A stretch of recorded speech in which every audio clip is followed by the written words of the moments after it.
الحمد لله رب العالمين والصلاة والتسليم على سيدنا ونبينا وحبيبنا ومولانا محمد وعلى آله وصحبه أجمعين وبعد.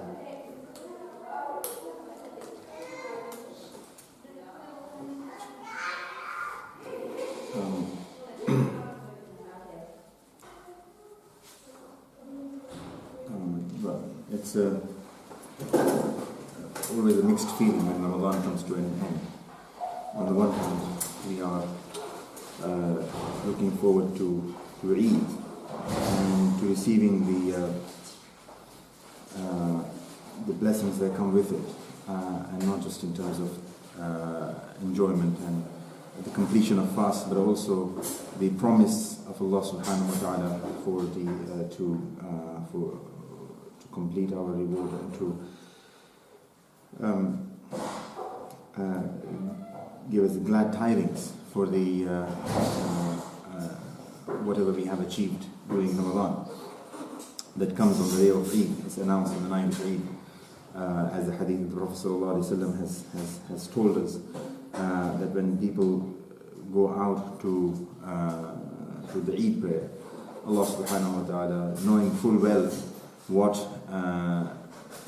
the feelings and emotions of the people who are of the believers who are going for Eid are, He still asks the angels just to some scholars have mentioned that to emphasize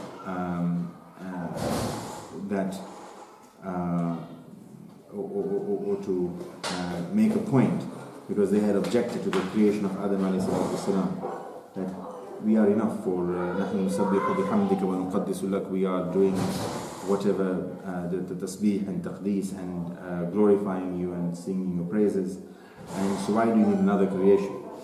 And so some scholars have said that it's to make a point that look, this is the same creation you were telling me that I could do without, and yet look at them, they have completed what the obligation was upon them, they have completed their duty, and now they have left their homes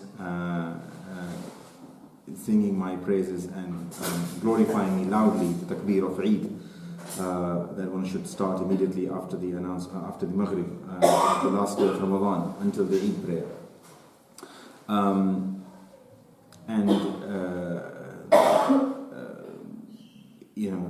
then he says, be witness that I have forgiven them all.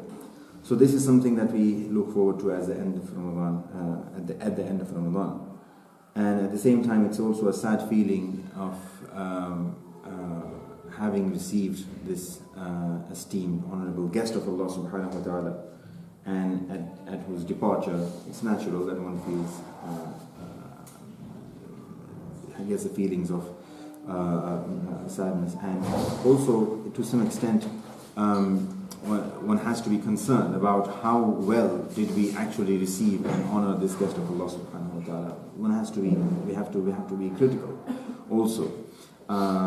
Did we do what we were supposed to do? And even if we did, then to what extent could we have done better? So it's always this critical reflection, self-evaluation is a very fundamental part of our religious practice. In all respects, it's not just a case of only for Ramadan or Salah. In everything we do, could I have done this better? And the driver behind the thought is that Allah subhanahu wa ta'ala is most excellent. Allah subhanahu wa ta'ala is tayyib, and so He deserves the best from me. And have I done that? And of course, it is not to always, it should not be. It should be a driver and a form of and a means of motivating us to do better, rather than always ending up at that point and saying, "Oh, so I haven't done anything wrong." I haven't done what I should have done, and feeling sort of melancholic about that. So it should always be the self-critical evaluation has to be with the intention of improving oneself, and so the process. I thought this evening I would just mention a few things that we should I think I mentioned this before also, but it's because these are general reminders. It benefits for me to speak about them. It helps me to try to act with them, act on what I'm saying myself. And inshallah, the hope is it will also be helpful to us. That in our general attitude towards Allah subhanahu wa ta'ala, towards our faith, towards practice, towards the practices of our faith, there are 4 things that one is required to do. And as long as we are doing those 4 things, we can be reasonably certain that we are on the right track and we are going in the right direction. And this is nothing to do with the practices. This applies across our entire life, basically. The first of which, and frankly, I must admit that it is generally observed that we sometimes, because we are being sometimes hypercritical, sometimes most of the time critical of ourselves, that we're not doing good enough, we're not being the best that we can be. And what we tend to overlook with this approach is the responsibility and the duty that's upon us to be thankful to Allah subhanahu wa ta'ala, shukr, to be grateful to Allah subhanahu wa ta'ala, show gratitude to Allah subhanahu wa ta'ala for what He has given us. Often we are thinking about ourselves rightly, that these are my shortcomings. I could have done this better, and I didn't do this better. I could have spent my Ramadan in a more better manner. And what that sort of makes us negligent of, and I know it's a harsh word to use, but I think it's justified in this context, is to be thankful to Allah subhanahu wa ta'ala for the capacity that He has given us for whatever we actually managed to do. Because we couldn't have done this ourselves. We couldn't have done it on our own. It's only through the favor of Allah subhanahu wa ta'ala. Whatever. We could say, I only managed to recite 2 pages of the Quran today. I could have done 2 juz. Okay? But at the same time, one has to recognize, acknowledge that the 2 pages that you did manage to recite, you have to be thankful to Allah subhanahu wa ta'ala for giving you that opportunity, for giving you that tawfiq to do that. Because, Frank, if Allah subhanahu wa ta'ala hadn't given us the ability and the tawfiq, we wouldn't have been able to do even that. And so the duty of gratitude towards Allah subhanahu wa ta'ala at all times, this is not just as I said earlier also, it's not just about Ramadan, in everything that we do. We have to make shukr of Allah subhanahu wa ta'ala a fundamental part of our daily lives, of our life itself, of our daily routine, everything. For example, we wake up in the morning, we wake up happy, we are healthy and fresh. It's something to be grateful to Allah subhanahu wa ta'ala about. We go out, the weather is nice, and so one has to basically always think of develop a habit of thinking of the positives. Everything that we do, everything that we see around us, one has to be look for signs of the creativity, the divine excellence that permeates the entire realm of creation. And be thankful to Allah subhanahu wa ta'ala about that. Regarding our own actions, if we get the ability to pray Fajr, for example, we have to be thankful to Allah subhanahu wa ta'ala for allowing us to have that opportunity. There are many others who didn't have that. And so the duty of gratitude is something that one can be very easily forgetful about. Or ignore in our pursuit of excellence, in our striving towards goodness. But that's critical, and not only because it's the due of Allah subhanahu wa ta'ala, it's what we owe to Allah subhanahu wa ta'ala to be grateful to Him, but it's also because by expressing that gratitude, we are opening greater doors for ourselves. Allah subhanahu wa ta'ala, it's often repeated ayat of the Quran, وَلَئِن شَكَرْتُمْ لَأَزِيدَنَّكُمْ. If you show gratitude to me, I will increase you. I will give you more. وَلَئِن كَفَرْتُمْ, and if you withhold gratitude, if you are ungrateful. Ungratefulness is simply that, withholding gratitude, withholding the expression and the act of being grateful. So if you withhold gratitude, then in adab al-shadid, of course, it's a favor of mine. I can take it away from you as you withhold gratitude from me. It's very, very clear thing that one has to, and so we must try to make gratitude a fundamental part of our lives.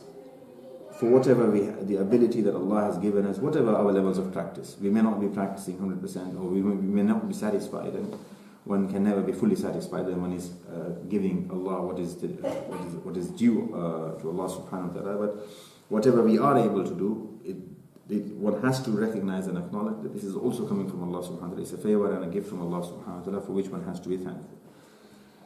That's one thing. The other thing is then one has to be when we thank Allah subhanahu wa ta'ala for giving us the opportunity, one also has to then acknowledge that there is a room for improvement. One can do better, one can always improve. And hence it should also inspire in us immediately a feeling of having, as I was saying earlier, not done enough to reciprocate the favor of Allah subhanahu wa ta'ala and favors of Allah subhanahu wa ta'ala, the infinite blessings of Allah subhanahu wa ta'ala that we enjoy. And so that should prompt in us also a recognition of istighfar. Before we go on to istighfar though, from shukr, being grateful to Allah subhanahu wa ta'ala, one should then make dua to Allah subhanahu wa ta'ala. This is the next step.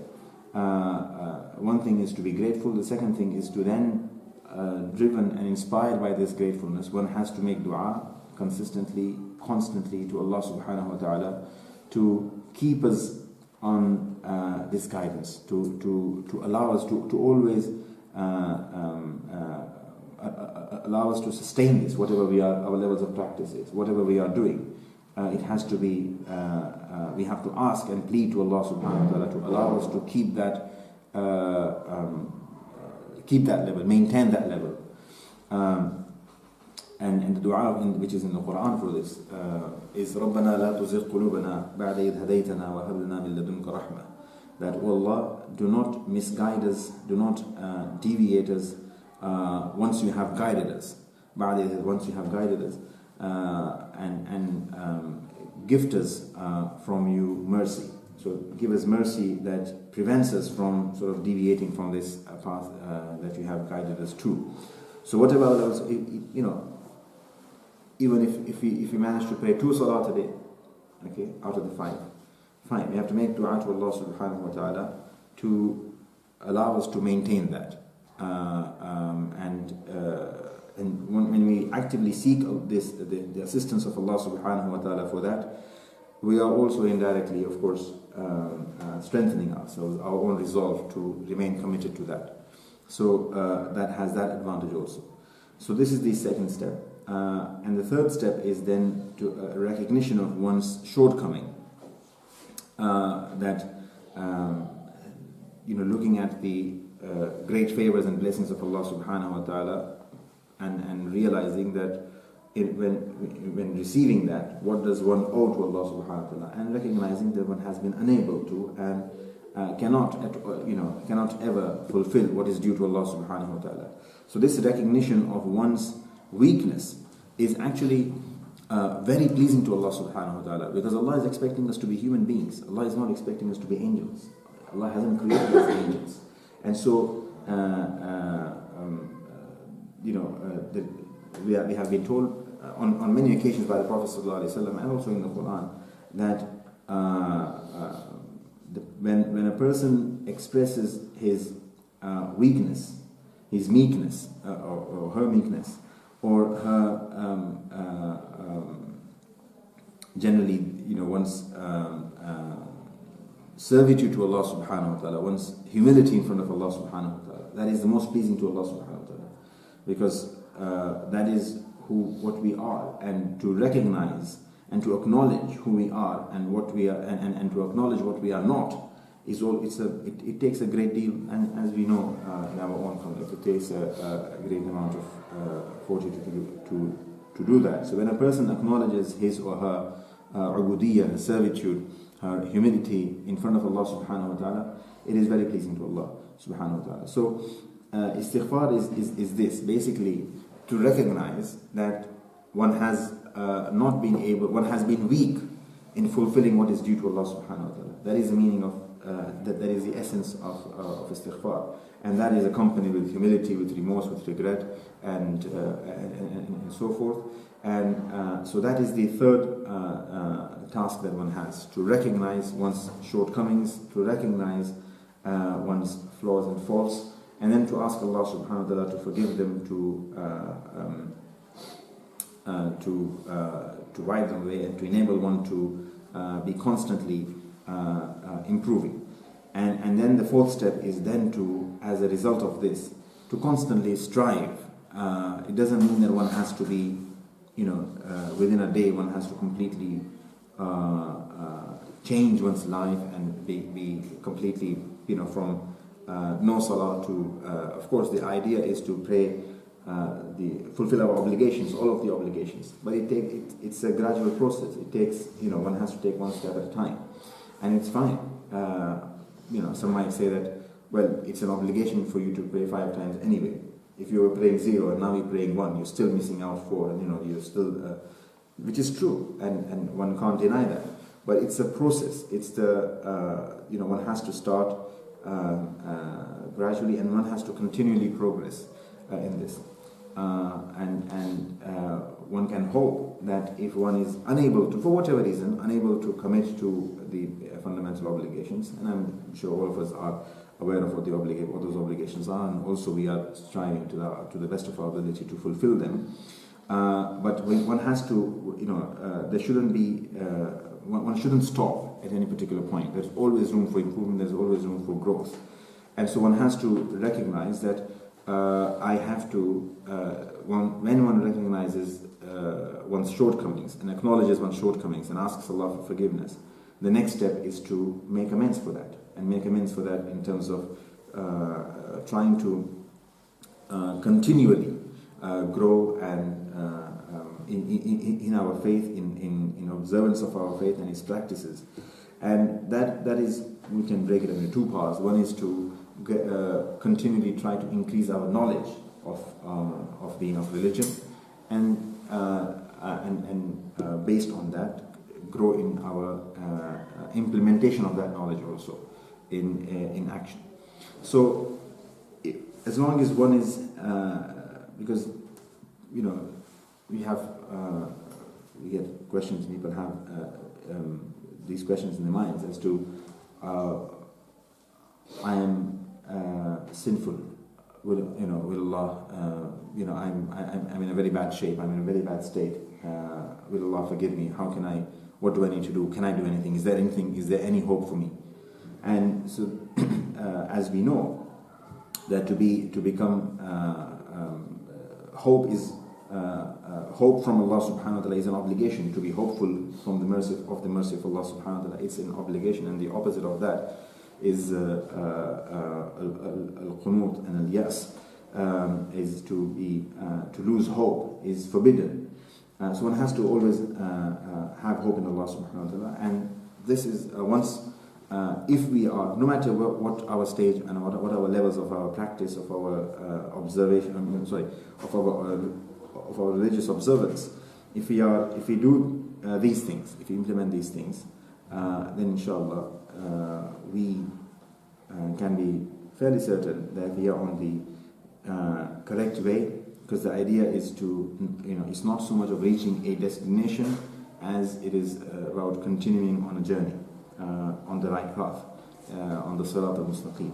And inshallah, one can hope that this will be sufficient to achieve success and to guarantee our salvation on the Day of Judgment, and will be a source of increasing blessings, inshallah, in this world and the next. May Allah subhanahu wa ta'ala give us the tawfiq and ability to practice it and act upon what's been said. Amin. طيب سبحان الله وبحمده سبحانك اللهم وبحمدك نشهد ان لا اله الا انت نستغفرك ونتوب اليك وصلى الله وسلم على سيدنا محمد وعلى اله وصحبه اجمعين.